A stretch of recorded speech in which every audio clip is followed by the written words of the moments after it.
আসসালামু আলাইকুম বন্ধুরা, সবার জন্য আজকে একটি গল্প শোনাবো। গল্পটি হলো এরকম: একটি মাছি একজন মানুষের কাছে উড়ে এসে বলল, তুমি সব জানোয়ারের মুরব্বি, তুমি সব কিছুই করতে পারো, কাজেই আমাকে একটি লেজ করে দাও। মানুষটি বলল, কি দরকার তোমার লেজের? মাছিটি বলল, আমি কী জন্য লেজ চাইছি, সেজন্য সব জানোয়ারের লেজ আছে সুন্দর হবার জন্য। মানুষটি তখন বলল, আমি তো কোনো প্রাণীকেই জানি না যার শুধু সুন্দর হওয়ার জন্যই লেজ আছে। তোমার লেজ না হলেও চলবে। একথা শুনে মাছিটি ভীষণ ক্ষেপে গেল আর সে লোকটিকে জব্দ করতে আরম্ভ করে দিল। প্রথমে সে বসলো তার আচারের বোতলের উপরে, তারপর নাকে সুড়সুড়ি দিল, তারপর এখানে ওখানে ভন ভন করতে লাগলো। শেষকালে লোকটি বাধ্য হয়ে তাকে বলল, বেশ, তুমি উড়ে উড়ে বনে, নদীতে, মাঠে যাও। যদি কোনো জন্তু, পাখি কিংবা সরীসৃপ দেখতে পাও যার কেবল সুন্দর হওয়ার জন্যই লেজ আছে, তার লেজটা তুমি নিতে পারো। আমি তোমায় পুরো অনুমতি দিচ্ছি।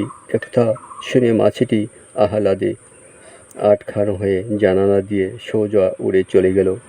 বাগান দিয়ে যেতে যেতে সে দেখতে পেল একটা গুটিপোকা পাতার উপর হামাগুড়ি দিচ্ছে। সে তখন গুটিপোকার কাছে উড়ে এসে চেঁচিয়ে বলল, গুটিপোকা, তুমি তোমার লেজটা আমাকে দাও, ওরা তো কেবল তোমার সুন্দর হওয়ার জন্যে।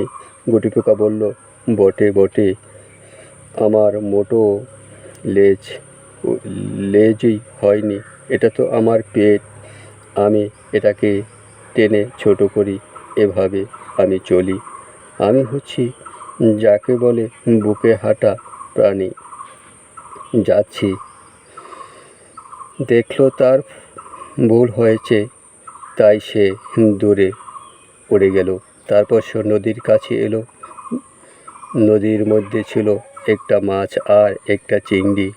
মাছটিকে বলল, তোমার লেজটি আমায় দাও, এটা তো কেবল তোমার সুন্দর হবার জন্য আছে। মাছ বলল, এটা কেবল সুন্দর হবার জন্য আছে তা নয়, এটা আমার দাঁত। তুমি দেশো, যদি আমি ডান দিকে ঠেকাতে চাই তাহলে লেজটি আমি বাঁ দিকে ঠেকাই, আর দিকে চাইলে ডান দিকে ঠেকাই। আমি কিছুতেই আমার লেজটি তোমায় দিতে পারি না। মাছি তখন চিংড়িকে বলল, তোমার লেজটা আমায় দাও চিংড়ি। চিংড়ি জবাব দিল, তা আমি পারবো না। দেখো না আমার পা চলার পক্ষে কী রকম সরু আর দুর্বল, কিন্তু আমার একটি চাওয়া আর শত্রু, আমি জলের মধ্যে এটা নাড়ি, তখন আমায় ঠেলে নিয়ে চলে নাড়ি চাড়ি, আর যেভাবে খুশি সাঁতার কেটে বেড়াই, আমার লেজের দাঁতের মতো কাজ করে। মাছি আরও দূরে উড়ে গেল।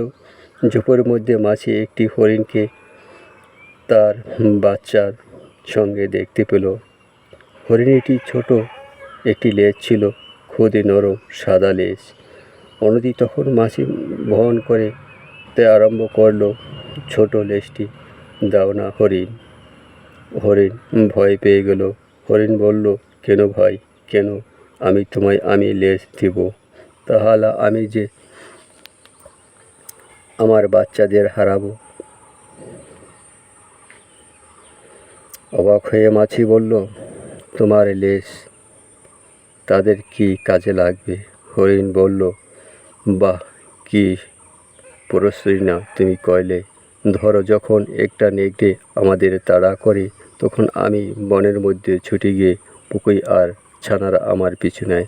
কেবল তারাই আমার গাছের মধ্যে দেখতে পায়, কেননা আমি আমার ছোট্ট সাদা লেজটা রুমালের মতো নাড়ি, যেন বলি এই দিকে বাচ্চারা, ওই দিকে তারা। তাদের সামনে সাদা মতো একটা কিছু নড়তে দেখে আমায় পিছু নেয়, আর এইভাবেই আমরা নেকড়ের হাত থেকে পালিয়ে বাঁচি। নিরুপায় হয়ে মাছি উড়ে গেল। সে উঠতে লাগলো যতক্ষণ না সে একটা বনের মধ্যে গাছের ডালে একটা কাঠঠোকরায় দেখতে পেল। তাকে দেখে মাছি বলল, কাঠঠোকরা, তোমার লেজটা আমায় দাও। এটা তো তোমার শুধু সুন্দর হবার জন্য। কাঠঠোকরা বললে, এ মাথা মোটা তুমি, তাহলে কি করে আমি কাঠ ঠোকবো, খাবার খাবো কিভাবে, বাসা তৈরি করে বাচ্চাদের জন্য? মাছি বলল, কিন্তু তুমি তো তোমার ঠোঁট দিয়ে করতে পারো। কাঠঠোকরা জবাব দিল, ঠোঁট কেবল ঠোঁটেই, কিন্তু লেজ ছাড়া আমি কিছুই করতে পারি না। তুমি দেখো কিভাবে আমি ঠোকরাই। কাঠঠোকরা তার শক্ত লেজ দিয়ে কাঠের ছাল আস্তে ঘরে ঘা দুলিয়ে এসব ঠোক্কর দিতে লাগলো। সে তার থেকে ছাগল যদি এটা না মেরে পারো না যে কাঠঠোকরা তখন ঠোকরায়, তখন সে লেজের উপর বসে। এটা ছাড়া সে কিছুই করতে পারে না। এটা তার ঠেকানোর কাজ করে। মাছি আর কোথাও উড়ে গেল না, যদি দেখতে পেল তার প্রাণী লেজেই কাছেই জন্য সে দরকারি। লেজ কোথাও নেই, বনেও না, নদীতেও না। যে মনে মনে ভাবল, বাড়ি ফিরে যাওয়া ছাড়া আর কিছুই করবার নেই। আমি লোকটাকে সোজা করবই, যতক্ষণ না সে আমার লেজ করে দেয়। আমি তাকে কষ্ট দিব।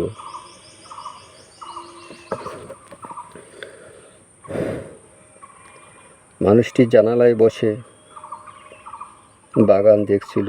মাছি তার নাকে এসে বসল। লোকটি নাক কাড়া নিল, কিন্তু ততক্ষণে সে তার কপালে গিয়ে বসে পড়েছে। লোকটি তখন বলল, মাছি তখন আবার তার নাকে বসল। লোকটি কাতর প্রার্থনা জানালো, আমায় ছেড়ে দাও ভাই। ভন ভন করে মাছি বলল, কিছুতেই তোমায় ছাড়ব না। কেন, তুমি আমার অকজ লেজ আছে কি না দেখতে পাঠিয়ে বোকা বানিয়েছ। আমি সব প্রাণীকেই জিজ্ঞেস করেছি, তাদের সবার লেজেই দরকারি।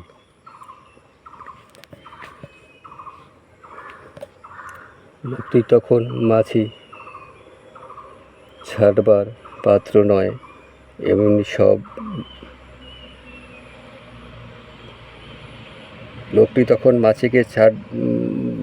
মাছি তখন লোকটিকে ছাড়বার পাত্র নয়, এমন এই বৃহৎ প্রাণী একটি ভেবে সে বলল,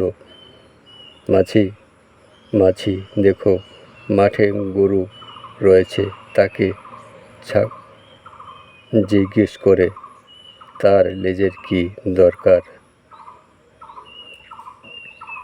এভাবে সে গরুর কাছে গেল। গরু একটি কথাও বলল না, একটি কথাও না। তারপর হঠাৎ সে তার লেজ দিয়ে নিজের পিঠে সপাত মারল, আর মাছি ছিটকে পড়ে গেল। মাটিতে পড়ে মাছির শেষ নিঃশ্বাস বেরিয়ে গেল। পা দুটো উঁচু হয়ে রইল আকাশের দিকে।